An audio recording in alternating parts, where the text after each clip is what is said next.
తెలంగాణ తొలి ముఖ్యమంత్రి కేసీఆర్ గారు ఒక రైతు కాబట్టి రైతు బంధు కార్యక్రమాన్ని భారతదేశంలోనే ఎక్కడ ప్రపంచంలో కూడా లేదనుకుంటా యాసింగి ఆనకాలం 2 పంటలు ఉంటాయి రైతులకు. మేము కూడా చిన్నపడుతుంది నాగలు దున్ని వచ్చిన వాళ్ళం. కానీ మరి సీఎం గారు కూడా అదే కుటుంబం, రైతు కుటుంబమే. నేను ఆయన కూడా ఒక వ్యాపారవేత్త కాదు, వైశ్యుడు కాదు, బ్రాహ్మణుడు కాదు, రైతు కుటుంబమే.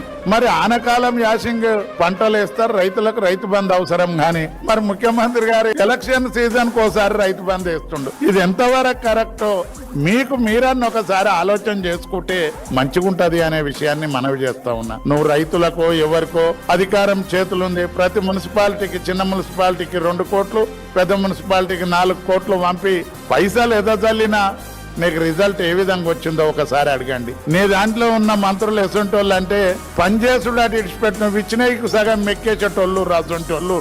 నీది నువ్వు చక్కదిద్దుకోగాని ప్రజలు కేసీఆర్ గారి నాయకత్వాన్ని బలపరిచి బీఆర్ఎస్ పార్టీకి ఓట్లేసినాక కూడా వాళ్ళని గెలవనీయకుండా చేయడం కరెక్ట్ కాదు. మీకు ప్రజలు తగిన బుద్ధి చెప్తారు.